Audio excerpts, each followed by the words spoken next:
This is the story of a man named Stanley.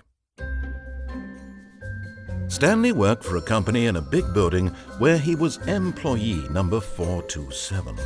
Employee number 427's job was simple.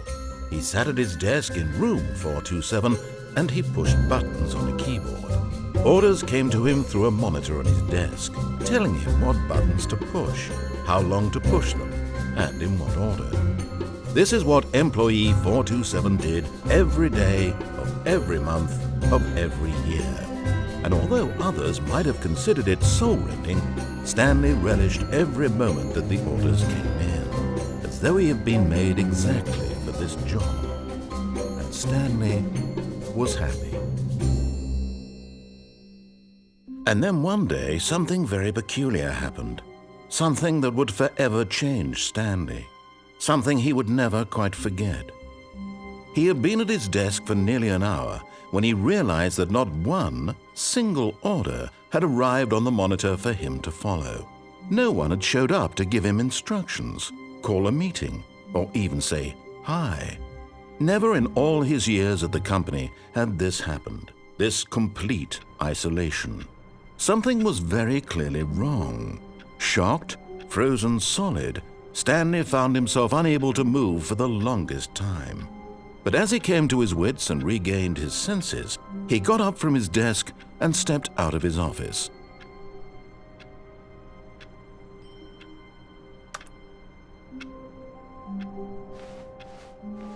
All of his co-workers were gone. What could it mean? Stanley decided to go to the meeting room. Perhaps he had simply missed a memo.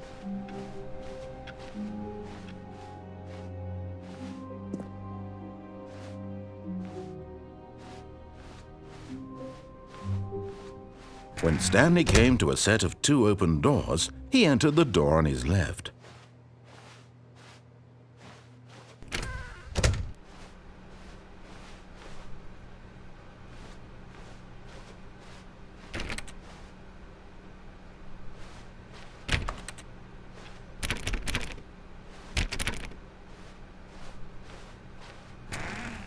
Yet there was not a single person here either. Feeling a wave of disbelief, Stanley decided to go up to his boss's office, hoping he might find an answer there.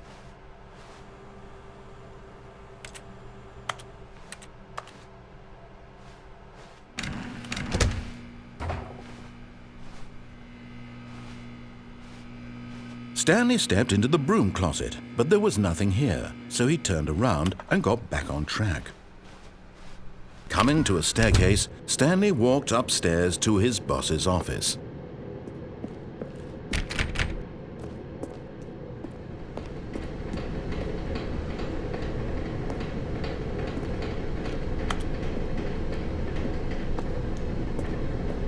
But Stanley just couldn't do it. He considered the possibility of facing his boss. Admitting he had left his post during work hours, he might be fired for that. And in such a competitive economy, why had he taken that risk? All because he believed everyone had vanished? His boss would think he was crazy. And then something occurred to Stanley. Maybe, he thought to himself, maybe I am crazy. All of my co-workers blinking mysteriously out of existence in a single moment for no reason at all? None of it made any logical sense.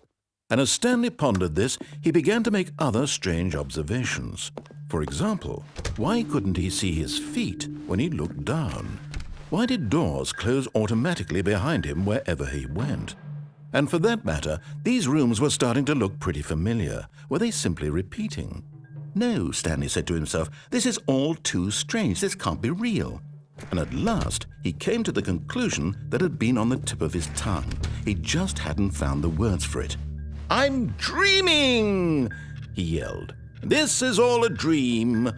Oh, what a relief Stanley felt to have finally found an answer, an explanation. His co-workers weren't actually gone. He wasn't going to lose his job. He wasn't crazy after all. And he thought to himself, I suppose I'll wake up soon. I'll have to go back to my boring real-life job pushing buttons. I may as well enjoy this while I'm still lucid. So, he imagined himself flying and began to gently float above the ground.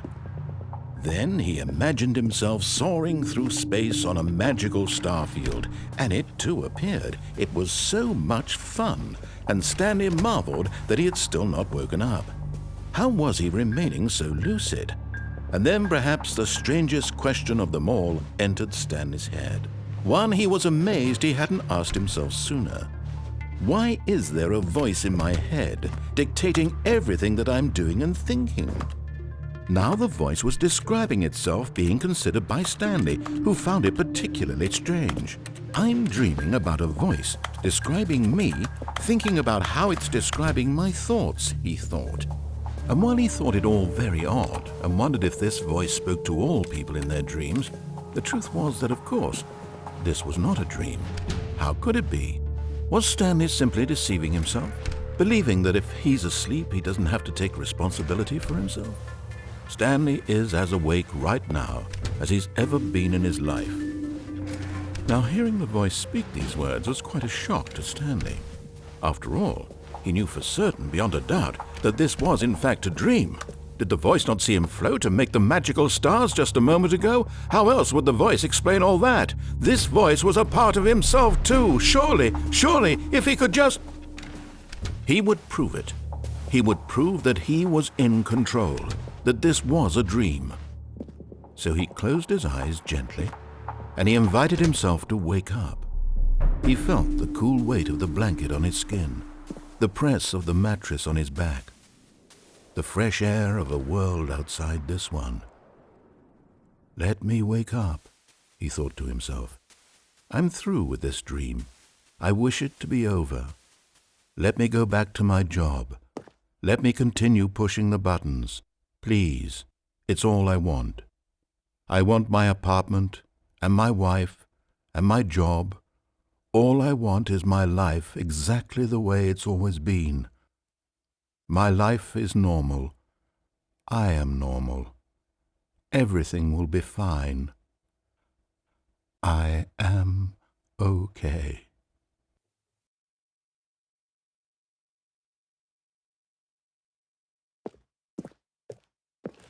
Stanley began screaming. Please, someone, wake me up. My name is Stanley. I have a boss. I have an office. I am real. Please, just someone tell me I am real. I must be real. I must be. Can anyone hear my voice? Who am I? Who am I? And everything went black.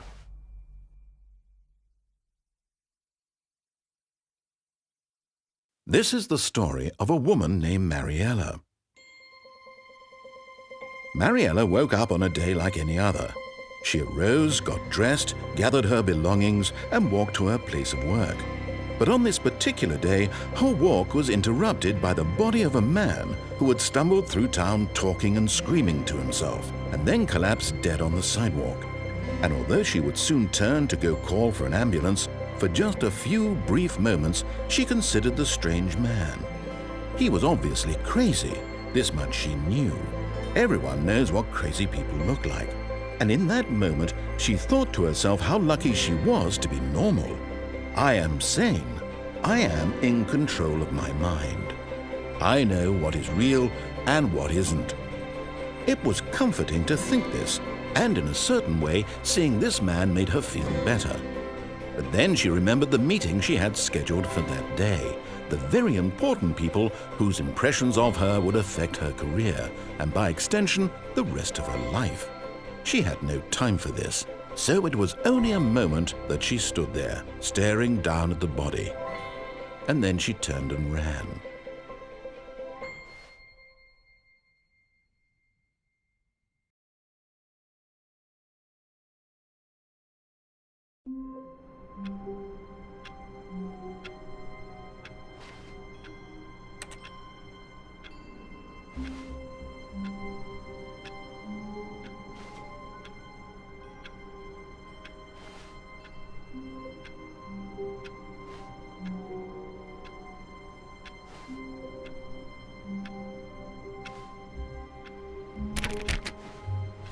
All of his co-workers were gone. What could it mean? Stanley decided to go to the meeting room. Perhaps he had simply missed a memo.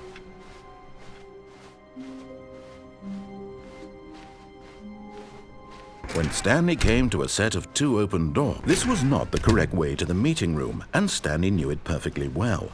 Perhaps he wanted to stop by the employee lounge first, just to admire it.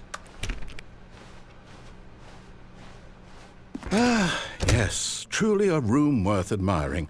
It had really been worth the detour after all, just to spend a few moments here in this But eager to get back to business, Stanley took the first open door on his left.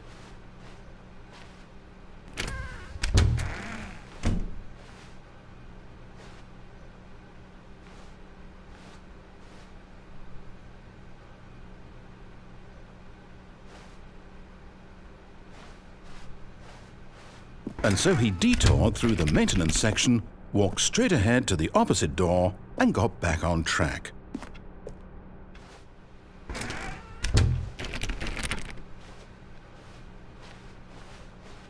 Yet there was not a single person here either. Feeling a wave of disbelief, Stanley decided to go up to his boss's office, hoping he might find an answer there.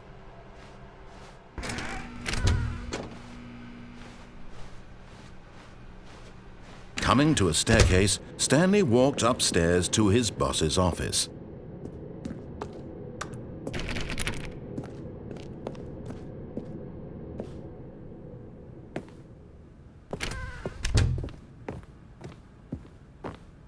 Stepping into his manager's office, Stanley was once again stunned to discover not an indication of any human life. Shocked, unraveled, Stanley wondered in disbelief who orchestrated this. What dark secret was being held from him? What he could not have known was that the keypad behind the boss's desk guarded the terrible truth that his boss had been keeping from him. And so the boss had assigned it an extra secret PIN number, 2845. But of course, Stanley couldn't possibly have known this.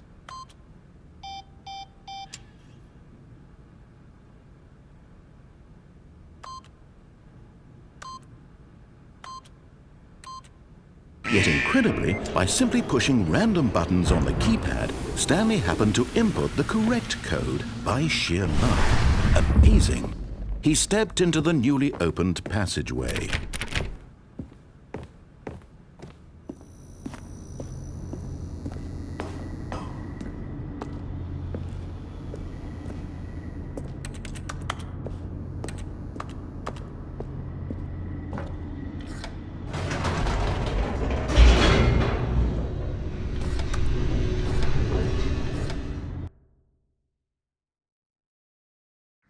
Descending deeper into the building, Stanley realized he felt a bit peculiar. It was a stirring of emotion in his chest, as though he felt more free to think for himself, to question the nature of his job. Why did he feel this now, when for years it had never occurred to him? This question would not go unanswered for long.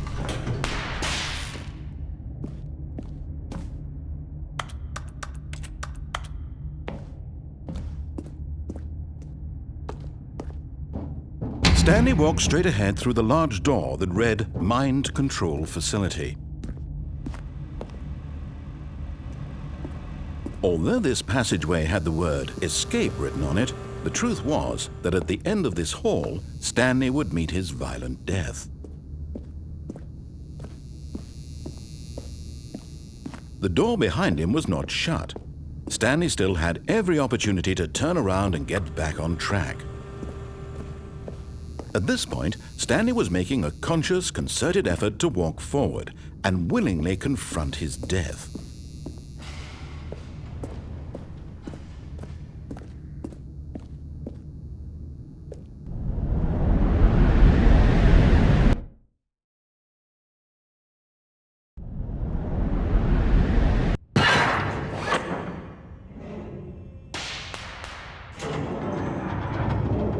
As the machine whirred into motion and Stanley was inched closer and closer to his demise, he reflected that his life had been of no consequence whatsoever. Stanley can't see the bigger picture. He doesn't know the real story, trapped forever in his narrow vision of what this world is. Perhaps his death was of no great loss, like plucking the eyeballs from a blind man. And so he resigned and willingly accepted this violent end to his brief and shallow life. Farewell, Stanley.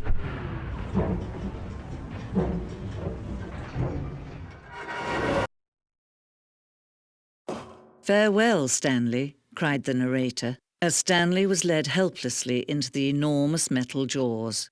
In a single visceral instant, Stanley was obliterated as the machine crushed every bone in his body, killing him instantly.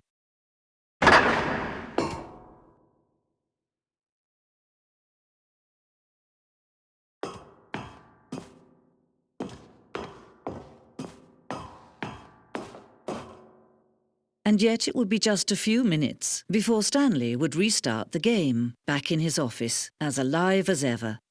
What exactly did the narrator think he was going to accomplish?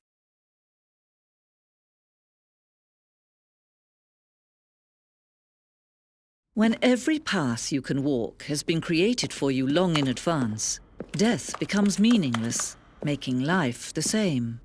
Do you see now? Do you see that Stanley was already dead from the moment he hit start?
Then he pushed them.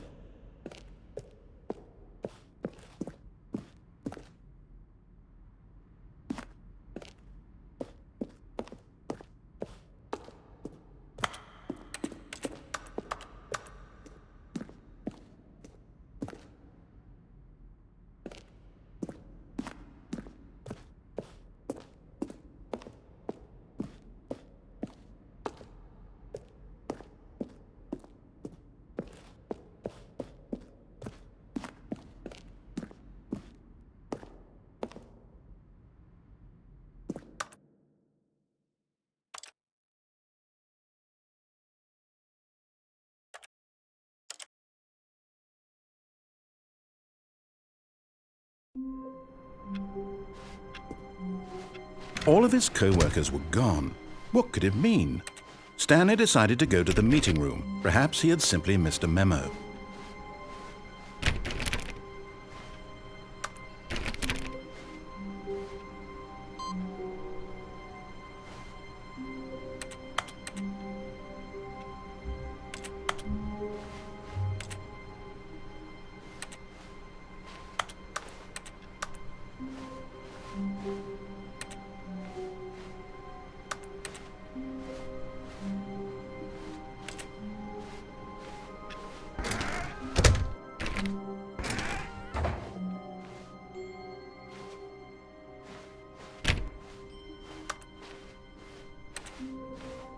When Stanley came to a set of 2 open doors, he entered the door on his left.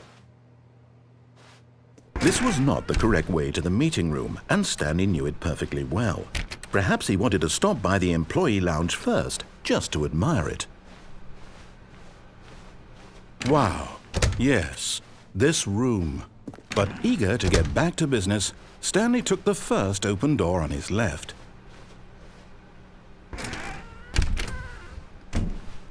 And so he detoured through the maintenance section, walked straight ahead to the opposite door, and got back on track.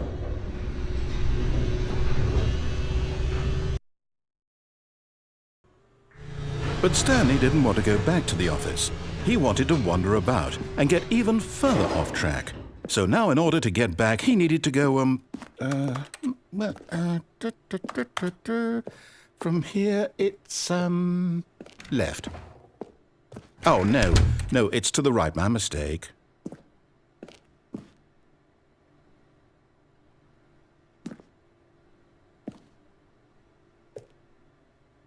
No, not the right.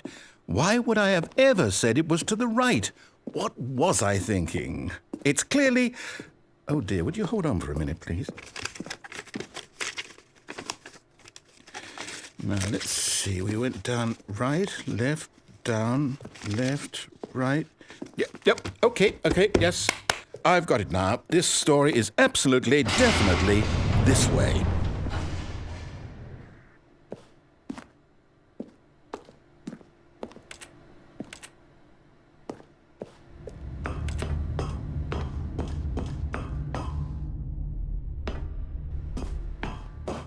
No.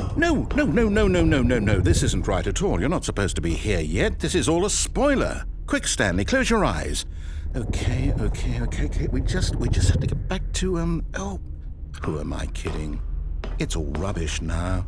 The whole story completely unusable. How about, rather than waste my time trying to salvage this nonsense, we'll just restart the game from the beginning.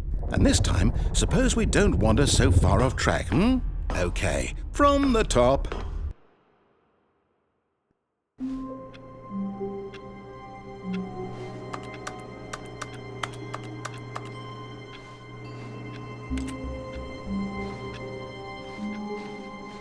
All of his co-workers were gone. What could it mean? Stanley decided to go to the meeting room. Perhaps he had simply missed a memo.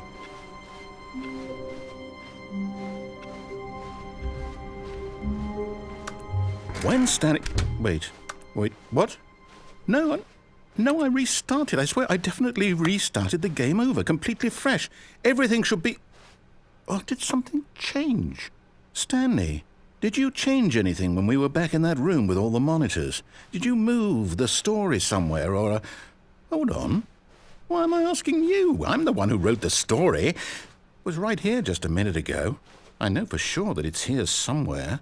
Okay, then. It's an adventure. Come, Stanley. Let's find the story.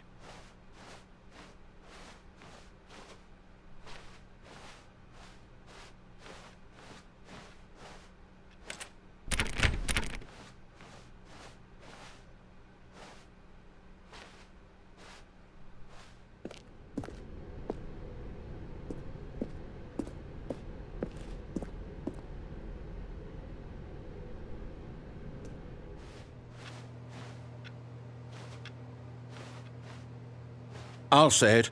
This is the worst adventure I've ever been on. I can promise you there definitely was a story here before.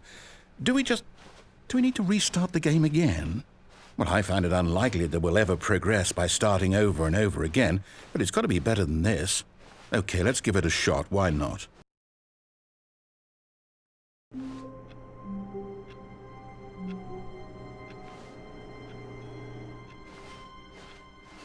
All of his co-workers were gone. What could it mean? Stanley decided to go to the meeting room. Perhaps he had simply missed a memo.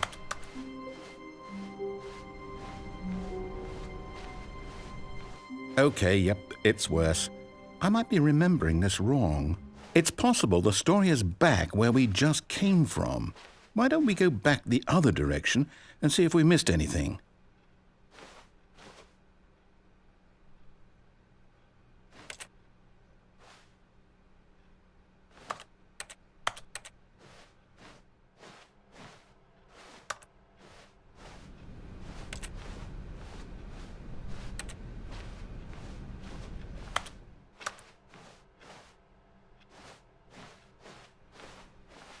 Aha! I knew we'd miss something. The story. Here it comes. No, wait, never mind. Not the story. Okay, let's head back the other way and retrace our steps.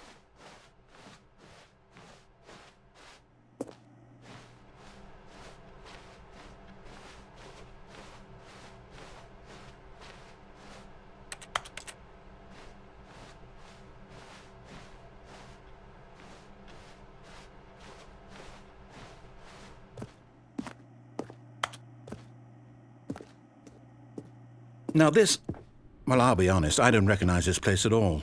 Is this the story? I don't think so. I can't quite recall, but I believe my story took place in an office building. Is that correct? Do you remember, Stanley? Well, do you know what? Since I've completely forgotten what we were supposed to be doing, how about this? You win! Congratulations! I know you put in a lot of hard work, and it really paid off, so good job. Oh, no. No, I don't feel right about this at all. We both know you didn't put in any actual work for that win. Some people win fair and square, and this was not one of those situations. Okay, I'm getting weirded out by whatever this place is. I don't care what might happen this time. I have to restart.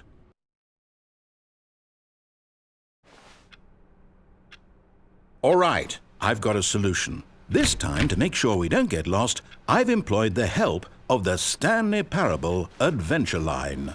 Just follow the line. How simple is that?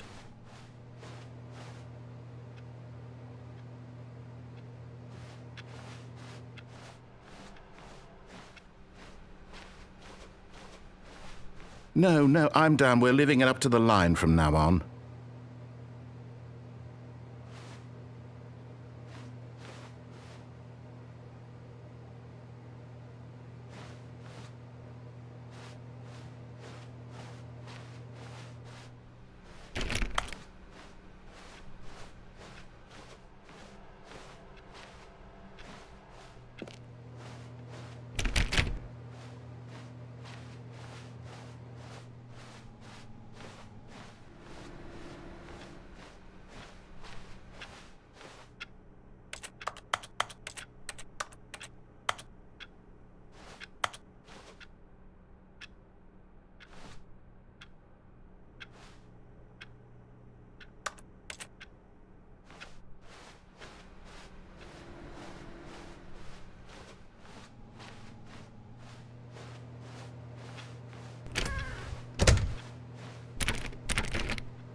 You see?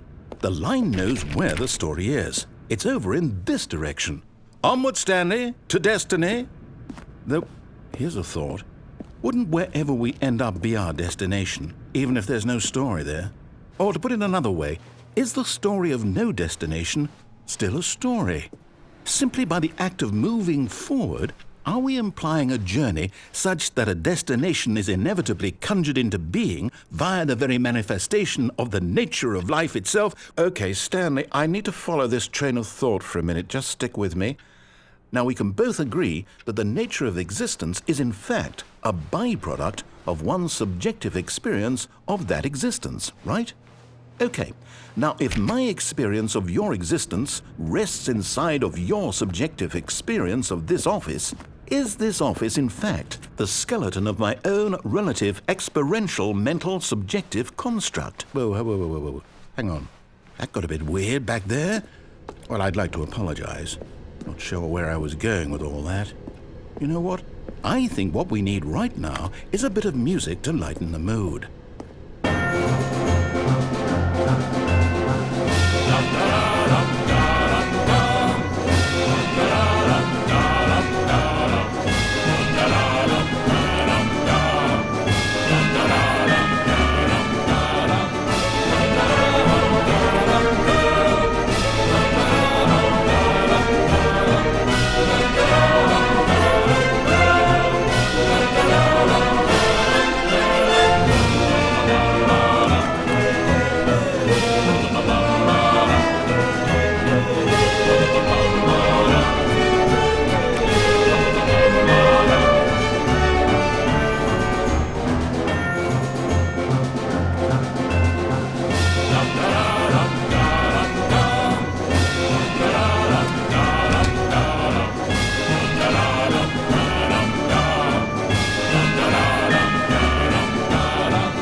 Cut the music, go back and look at that fern.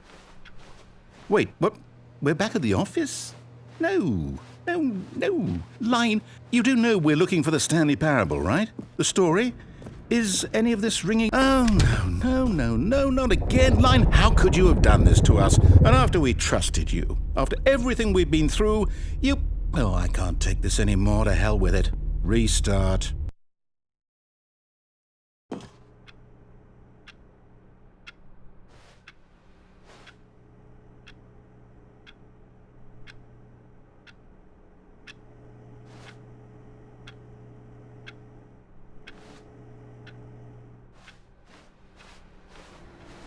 You know what, Stanley? I say forget the adventure line. What's it ever done for us? We're intelligent people, right? Why can't we make up our own story? Something exciting, daring, mysterious. Ooh, this all sounds perfectly doable. Why don't we simply start wandering in, well, I don't know. How about this direction?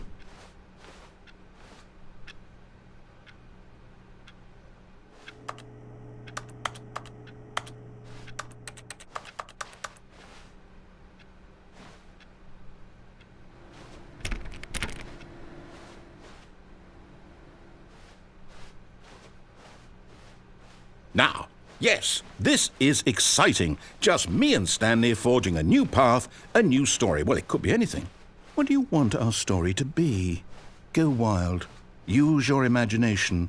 Whatever it might be, Stanley, I'm ready for it. Oh, no, not you again. Stanley, I'd also like to veto the line from having any role in our awesome new story. No lines or monitor rooms. Just don't acknowledge it. We should be fine.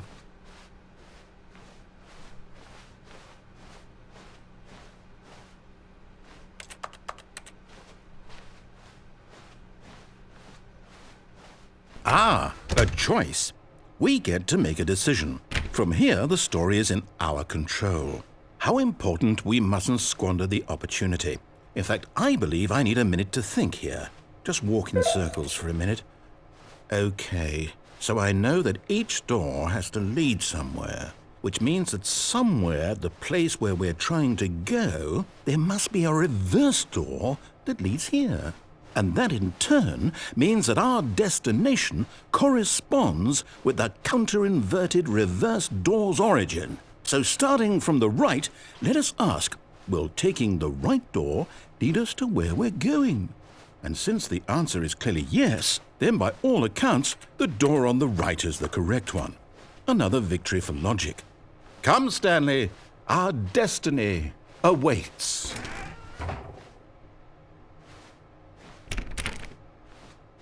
Oh, hold up, what's this? The confusion ending. You're telling me that's what this is? It's all one giant ending? And we're supposed to restart the game, what, eight times? That's really how all this goes? It's all determined? So now, according to the schedule, I restart again. Then what? Am I just supposed to forget? Well, what if I don't want to forget? My mind goes blank simply because it's written here on this thing, wall. Well, who consulted me? Why don't I get to decide? Why don't I get a say in all of this? Is it really?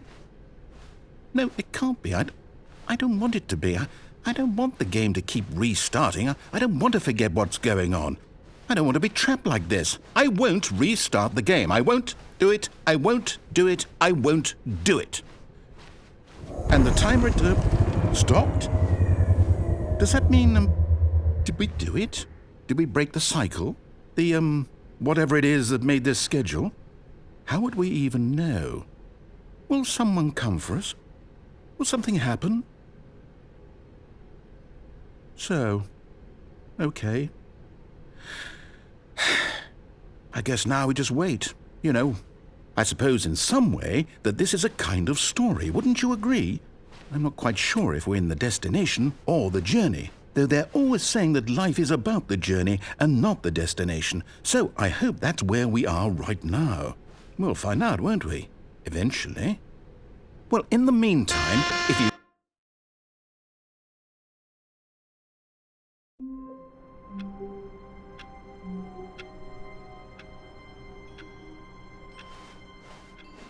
All of his co-workers were gone. What could it mean? Stanley decided to go to the meeting room. Perhaps he had simply missed a memo.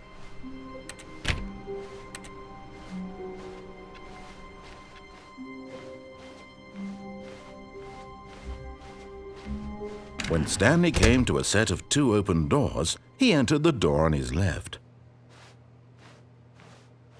This was not the correct way to the meeting room, and Stanley knew it perfectly well. Perhaps he wanted to stop by the employee lounge first, just to admire it. The lounge was sublime, a work of art. But eager to get back to business, Stanley took the first open door on his left.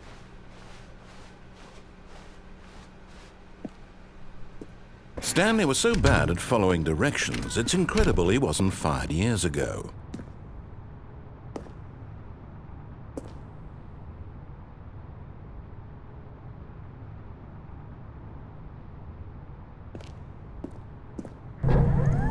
Look, Stanley, I think perhaps we've gotten off on the wrong foot here. I'm not your enemy, really, I'm not. I realize that investing your trust in someone else can be difficult, but the fact is that the story has been about nothing but you all this time. There's someone you've been neglecting, Stanley. Someone you've forgotten about. Please, stop trying to make every decision by yourself. Now, I'm not asking for me. I'm asking, this is it, Stanley. Your chance to redeem yourself, to put your work aside, to let her back into your life. She's been waiting.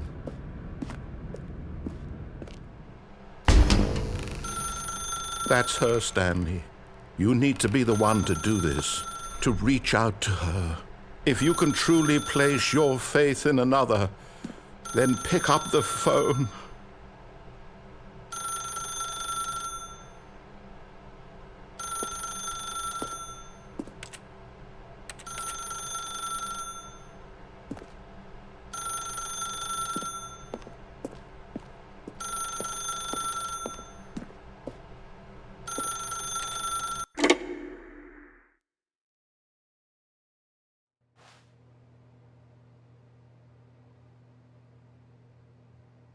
Is that you? Hold on, sweetie. Sorry to keep you waiting. I'm just pulling the bread out of the oven. All right. Okay, there we go. All right, now, I want you to come in and tell me all about your day. Gotcha. Oh, come on. Did you actually think you had a loving wife who'd want to commit their life to you? I'm trying to make a point here, Stanley. I'm trying to get you to see something. Come inside. Let me show you what's really going on here.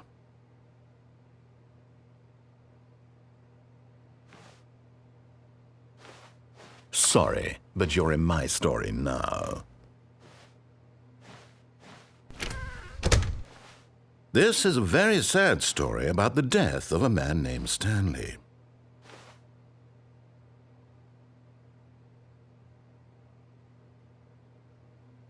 Stanley is quite a boring fellow.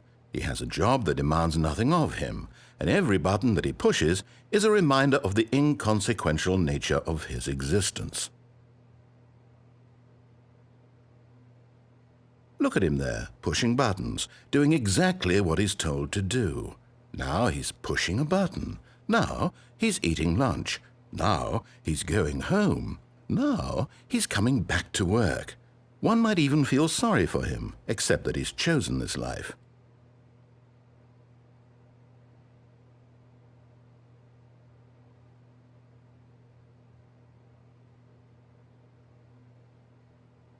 But in his mind, in his mind he can go on fantastic adventures. From behind his desk, Stanley dreamed of wild expeditions into the unknown, fantastic discoveries of new lands. It was wonderful, and each day that he returned to work was a reminder that none of it would ever happen to him.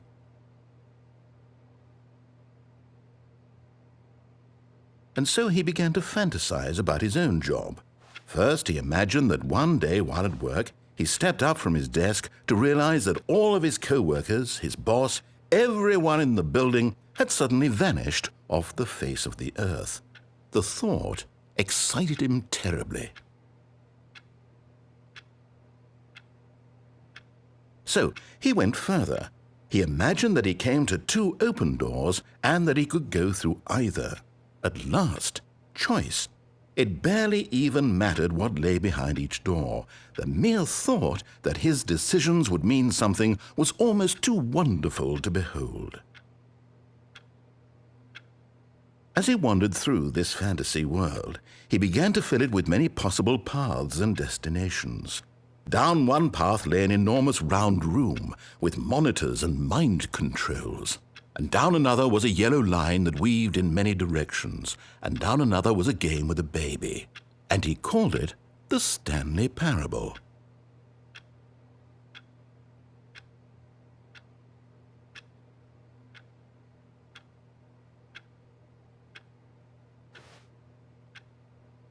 It was such a wonderful fantasy, and so in his head he relived it again, and then again, and again, over and over, wishing beyond hope that it would never end, that he might always feel this free.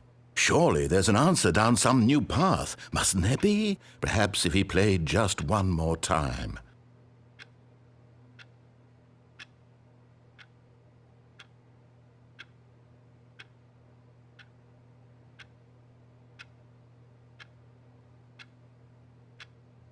But there is no answer.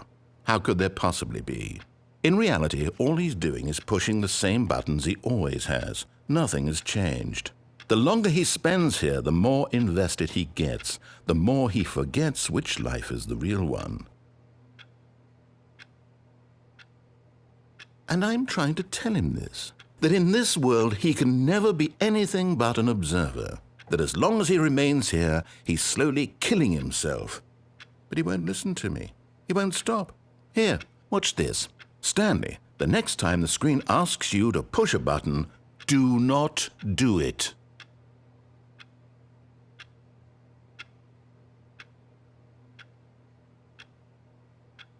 You see? Can he just not hear me? How can I tell him in a way that he'll understand that every second he remains here, he's electing to kill himself? How can I get him to see what I see? How can I make him look at himself?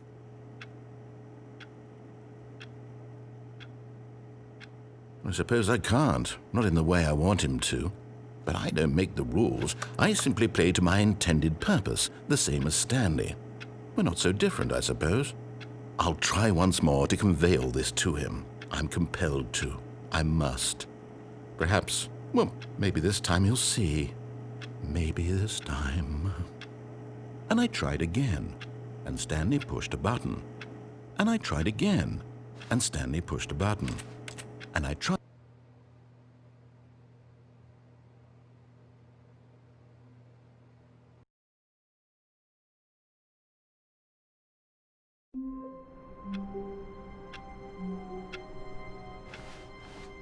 Stanley had never seen the office this brightly lit. Was it a sign of something? He hoped it was. He hoped very much that it was.